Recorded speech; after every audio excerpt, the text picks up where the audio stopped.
I like to think of the Tuscarawas Philharmonic as just one of those things that is necessary because it enhances life beyond subsistence, beyond simply getting by day to day and doing what we need to do in order to live. It gives us something else, some place to go, a place to meet, and maybe to think some thoughts that wouldn't occur to us in the day-to-day run of things. In the 1930s, the country was in the grip of the Great Depression, and the Dust Bowl blanketed the heartland. But none of that would dampen our hope and ability to thrive. We built the Golden Gate Bridge, the Hoover Dam, and the Empire State Building. We broke records in flight, composed some of our greatest music, and wrote some of our most significant literature in the 1930s. We invented canned beer, frozen food, radar, the long play record, and the chocolate chip cookie. And in 1935, Gilbert Ream founded the Tuscarawas Philharmonic, providing great orchestral repertoire for local players and audiences alike. The Philharmonic continues to do that, but has expanded to feature a wide variety of music performed by youth and adult choruses, music camps, and honors and instrumental and vocal ensembles organized in collaboration with local public schools. As our reputation has spread regionally and even nationally, we continue to feature local talent and rely on community support.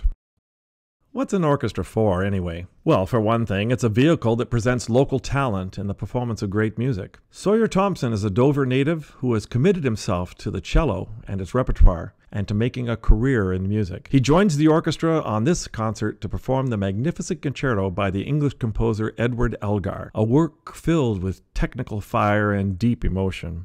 An orchestra is also about the great music that has been composed for it. Music that has remained important to people for centuries, and that continues to speak to us in that powerful sound of massed instruments. Ludwig van Beethoven's Fifth Symphony is still an absorbing experience that takes us all on a journey from darkness to light. And that is what an orchestra is for.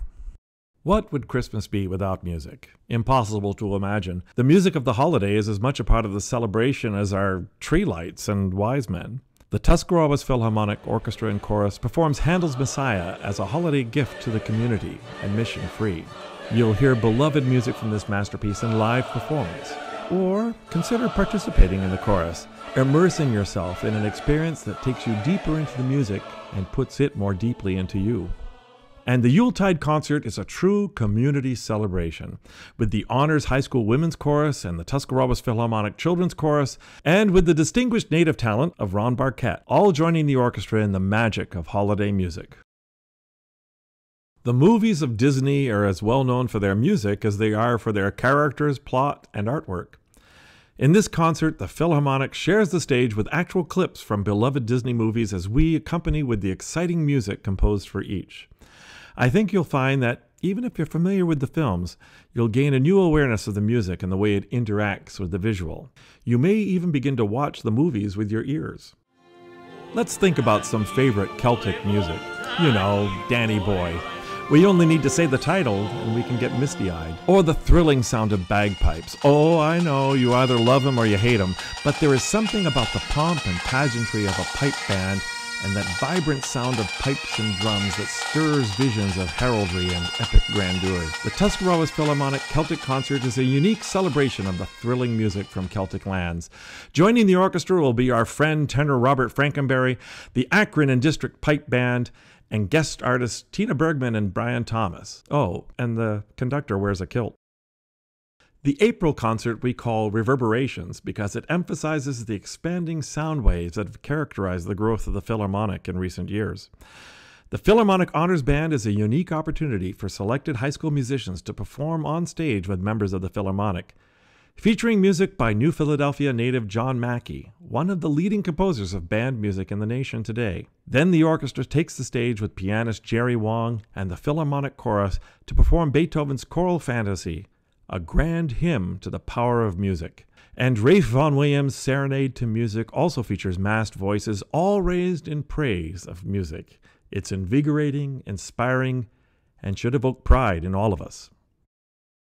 The country concert has become another Philharmonic tradition, the biannual concert of country music featuring homegrown talent. This concert is filled with its own exuberant energy as the orchestra is joined on stage by fiddlers Jacob Stockdale and Elizabeth Estes, guitarist John Estes, singer-songwriter Reb Robinson, and the One Night Stand Band featuring steel player Rick Troyer and pianist Richie Travers. We select classics of country music and original tunes, work up arrangements, and present them with pride.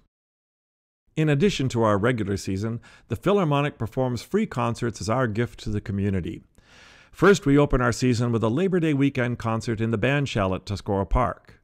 As the sun sets over the oaks and pines, we'll serenade our community with light classical music and favorite popular tunes, featuring New Philadelphia's own Reb Robinson. And on October 31st, we'll perform free for children in the lobby of the Performing Arts Center. This year, along with fun activities, a musical petting zoo, and educational music, we'll delight the community's children and their parents with our production of Peter and the Wolf, which, as it happens, was premiered 80 years ago next May. That's right, Peter, the Wolf, and the Tuscarawas Philharmonic are 80 years young.